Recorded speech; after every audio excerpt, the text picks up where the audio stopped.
जय श्री राधा रानी सरकार की, जय श्री कृष्ण भगवान की, जय श्री लक्ष्मी नारायण जी भगवान की, जय देव उठनी एकादशी व्रत की। आप सबका हमारे चैनल पर हार्दिक स्वागत है। आज की इस विशेष वीडियो में हम आपको कार्तिक मास के शुक्ल पक्ष की देव उठनी एकादशी व्रत के बारे में सारी जानकारी देने जा रहे हैं। इस वीडियो में हम आपको बताएंगे कि इस वर्ष 2025 में कार्तिक मास के शुक्ल पक्ष की देव उठनी एकादशी का व्रत किस दिन रखा जाएगा, व्रत का शुभ मुहूर्त कौन सा है और व्रत की पालना किस शुभ मुहूर्त में की जाएगी, और देव उठनी एकादशी का हमारे हिंदू धर्म में क्या महत्व बताया गया है और देव उठनी एकादशी का व्रत किस विधि से रखा जाता है, ये सारी जानकारी इस वीडियो में हम आपको देने जा रहे हैं। तो सबसे पहली बात यह है कि कार्तिक मास के शुक्ल पक्ष की एकादशी के व्रत को देव उठनी एकादशी व्रत के नाम से जाना जाता है। जैसा कि नाम से ही पता चलता है कि इस विशेष दिन में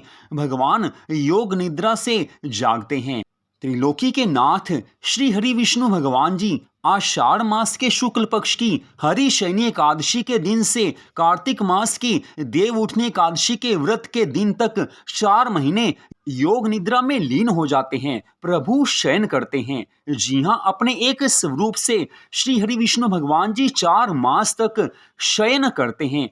इन 4 महीनों में भगवान शिव सृष्टि का सारा कार्य संभाल लेते हैं और कार्तिक मास के शुक्ल पक्ष की देव उठनी एकादशी व्रत के दिन श्री हरि विष्णु भगवान जी योग निद्रा से जागते हैं। इस कारण इस एकादशी को देव उठनी एकादशी नाम से जाना जाता है। इसे देव प्रबोधनी एकादशी भी कहते हैं। इसे देवोत्थाना एकादशी भी कहा जाता है। जिन 4 महीनों में भगवान योग निद्रा में लीन रहते हैं, उन 4 महीनों में सभी शुभ कार्य बंद हो जाते हैं, जैसे विवाह, गृह प्रवेश, मुंडन आदि। ये सभी शुभ कार्य बंद हो जाते हैं। लेकिन कार्तिक मास के शुक्ल पक्ष की देव उठनी एकादशी व्रत के दिन से ही ये सारे शुभ कार्य पुनः शुरू हो जाते हैं और देव उठनी एकादशी व्रत के दिन ही तुलसी विवाह का आयोजन किया जाता है।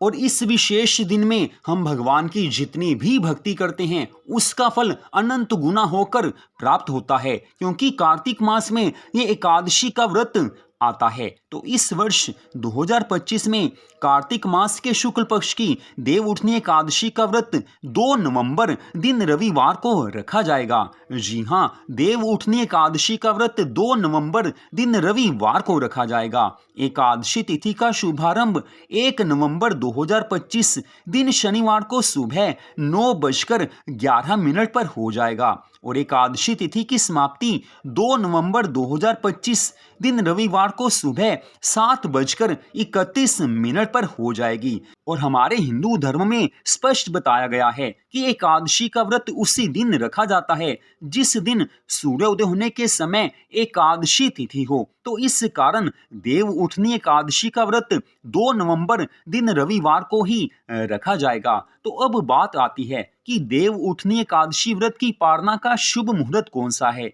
अर्थात व्रत को किस शुभ मुहूर्त में खोलना है। तो देव उठनी एकादशी के व्रत की पालना का शुभ मुहूर्त 3 नवंबर 2025 दिन सोमवार को सुबह 6:34 से लेकर सुबह 8:46 तक रहेगा। इस शुभ मुहूर्त के बीच में आप व्रत खोल सकते हैं, व्रत की पालना कर सकते हैं।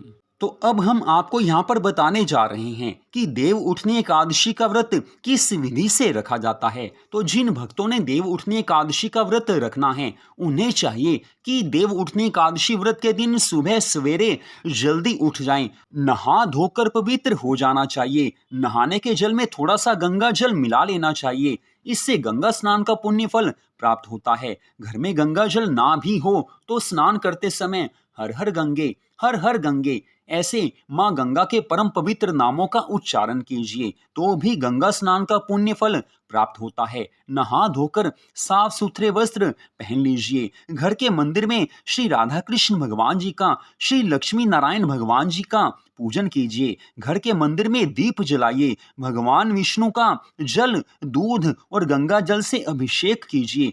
अगर आपके घर में श्री विष्णु भगवान जी की मूर्ति है, अर्थात अर्चा विग्रह है, तो आपको अभिषेक करना चाहिए। अगर आपके घर में भगवान की मूर्ति अर्थात अर्चा विग्रह नहीं है, भगवान का चित्र है, तो भगवान के चित्र को आप तिलक कर दीजिए। धूप, दीप, फल, जल आदि से भगवान की पूजा आराधना करनी चाहिए। तुलसी जी की पूजा आराधना भी अवश्य कीजिए। तुलसी जी के समीप इस दिन सुबह और सायंकाल दोनों समय दीपक जलाना चाहिए। वैसे तो कार्तिक मास में प्रतिदिन तुलसी जी के समीप सुबह और सायंकाल में दीपक अवश्य जलाना चाहिए। इससे तुलसी माँ की कृपा मिलती है, श्री हरि विष्णु भगवान जी की कृपा प्राप्त होती है, महालक्ष्मी माँ की कृपा प्राप्त हो जाती है और श्री राधा कृष्ण भगवान सदा ऐसे भक्तों पर कृपा दृष्टि बनाकर रखते हैं जो कार्तिक मास में प्रतिदिन सुबह शाम तुलसी जी के समीप दीपक जलाते हैं, तुलसी जी का पूजन करते हैं। तो सुबह आपने पूजन करना है। पूजा के बाद आप देव उठनी एकादशी व्रत की कथा को पढ़िए या इसे आप सुन भी सकते हैं। दोनों का बराबर फल बताया गया है। तो जो भक्त सुबह भगवान को भोग लगाते हैं वो दूध और किसी भी फल का भोग भगवान को लगा सकते हैं। बाद में आप भगवान जी की आरती कीजिए। उसके पश्चात जो कुछ आपने भगवान को भोग लगाया है वो प्रसाद आप खा सकते हैं। आप चाहें तो सुबह श्रीमद् भागवत महापुराण की कथा पढ़ भी सकते हैं, सुन भी सकते हैं। भगवान के नामों का जाप अवश्य करना चाहिए। बाकी सारा दिन कोशिश यही कीजिए कि भगवान के नामों का जाप मन ही मन चलता रहे, क्योंकि इस विशेष दिन में हम जितना भी भगवान के नाम का जाप करते हैं उसका फल अनंत गुना होकर प्राप्त होता है। सायंकाल आने पर फिर से भगवान जी की पूजा आराधना कीजिए। भगवान प्रसन्न हो जाएंगे, आपकी सभी मनोकामनाएं पूरी हो जाएंगी। कार्तिक मास की ये एकादशी है, इस कारण इस दिन थोड़ी सी भी भक्ति करने से उसका फल अनंत गुना होकर प्राप्त होता है। अब बात आती है कि देव उठनी एकादशी व्रत वाले दिन किस चीज का भोजन करना है। तो कुछ भक्त तो बिना खाए पिए एकादशी का व्रत रखते हैं और कुछ भक्त दूध चाय पी लेते हैं।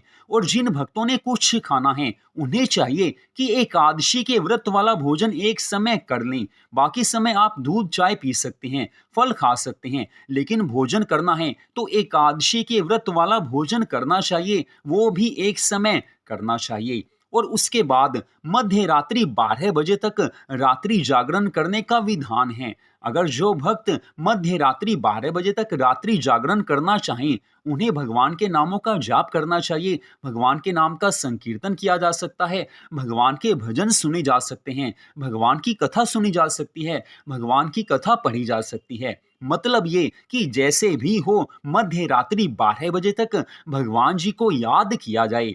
जो लोग जल्दी सो जाते हैं वो जब भी सोने लगें उस समय भगवान जी के नामों का जाप करते हुए सो जाएं, तब भी आपको भगवान की पूरी कृपा मिलेगी। तो इस विधि से देव उठनी एकादशी का व्रत रखा जाता है। अगले दिन सुबह आपने देव उठनी एकादशी व्रत की पालना करनी है, व्रत को खोलना है, जिसके बारे में हमने पहले ही आपको बता दिया है। तो इस तरह से कार्तिक मास के शुक्ल पक्ष की देव उठनी एकादशी का व्रत रखा जाता है। तो सारी जानकारी आपको दे दी गई है। फिर भी कोई आपने प्रश्न पूछना हो तो आप कमेंट करके प्रश्न पूछ सकते हैं, आपके प्रश्न का उत्तर अवश्य दिया जाएगा।